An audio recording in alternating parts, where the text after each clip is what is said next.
Welcome back to our YouTube channel Indian students. तो ancient history test series चल रही है। टेस्ट सीरीज नंबर 10 है ये। इससे पहले 9 टेस्ट सीरीज आपको करा दिए गए हैं, आप जाके प्लेलिस्ट में देख सकते हैं। पहला प्रश्न, निम्नलिखित में से किस अभिलेख या शिलालेख में सती प्रथा का प्राचीनतम संदर्भ मिलता है? इंपॉर्टेंट प्रश्न है। किस अभिलेख में सती प्रथा का जो है प्राचीनतम संदर्भ मिलता है? तो बी ऑप्शन, भानुगुप्त का एरण शिलालेख। एरण शिलालेख में किससे संबंधित है? भानुगुप्त से, तो एरण शिलालेख। वेन्सांग किसके शासनकाल के दौरान भारत आया था?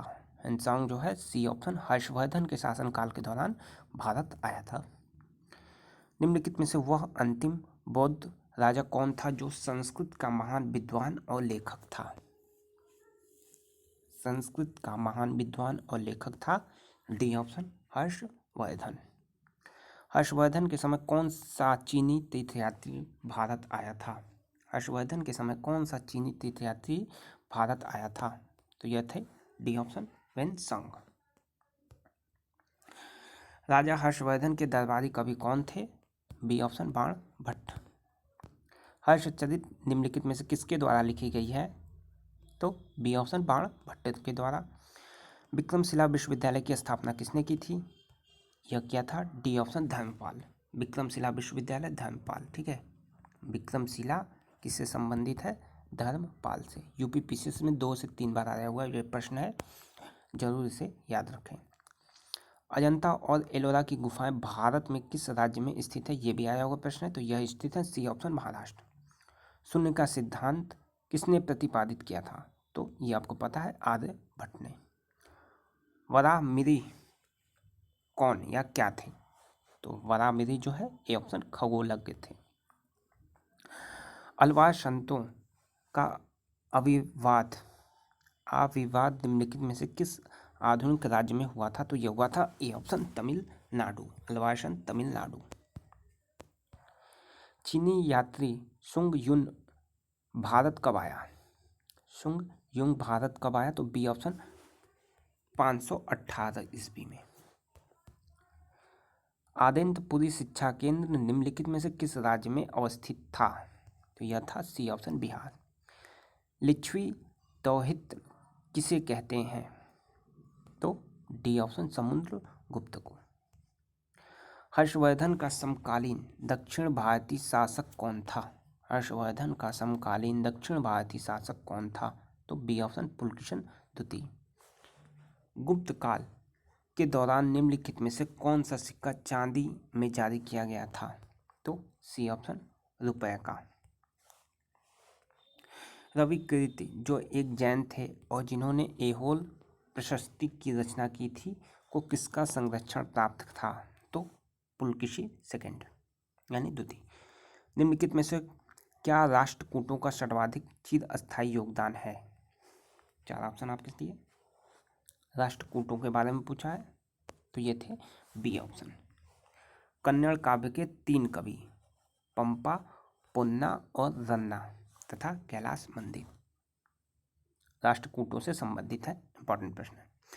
निम्नलिखित में से कौन सा शिलालेख प्रयाग प्रशस्ति के नाम से जाना जाता है? निम्नलिखित में से कौन सा शिलालेख प्रयाग प्रशस्ति के नाम से जाना जाता है? तो ए ऑप्शन, महरौली शिलालेख। किसके शासन काल के दौरान अजंता की गुफाएं निर्मित की गईं? किसके शासन काल के दौरान अजंता की गुफाएं निर्मित की गईं? तो इसका सही जवाब हो जाएगा ए ऑप्शन, गुप्त शासन काल के दौरान। द्वितीय पांड्यन साम्राज्य की भूमि माप का उल्लेख किसमें किया गया है? तो ए ऑप्शन। प्राचीन भारत में प्राचीनतम बौद्ध विश्वविद्यालय का नाम बताइए। सबसे प्राचीनतम बौद्ध विद्यालय है तक्षशिला। ठीक है, तक्षशिला सबसे पुरानी जो है सबसे पुराना बौद्ध विश्वविद्यालय है। गुप्त वंश का अंतिम शासक कौन था? गुप्त वंश का अंतिम शासक बी ऑप्शन, विष्णुगुप्त। 6वीं शताब्दी की शुरुआत में भारत की यात्रा पर आने वाले चीनी तीर्थयात्री कौन थे? तो सी ऑप्शन, सुंग युन। महाराजा धीराज की उपाधि लेने वाला प्रथम गुप्त शासक? A option Chandragupta. चालुक्य शासक पुलकिशन की हर्षवर्धन पर विजय का वर्ष है? तो बी ऑप्शन 618। 297 नंबर क्वेश्चन, सही जवाब है सी। 298, कलिंग नरेश खारवेल का संबंध निम्नलिखित में से किस राजवंश से था? तो ए ऑप्शन महामेघवाहन वंश। मोहम्मद बिन कासिम ने निम्नलिखित में से किस ईस्वी में सिंध पर विजय प्राप्त की थी? तो ए ऑप्शन 712। ठीक है। खजुराहो स्थित मंदिर का निर्माण किसने किया था? तो खजुराहो, डी ऑप्शन चंदेल राजपूत। ये 10 टोटल टेस्ट हो गए हैं। टोटल 300 क्वेश्चंस आपको करा दिए गए हैं। ठीक है।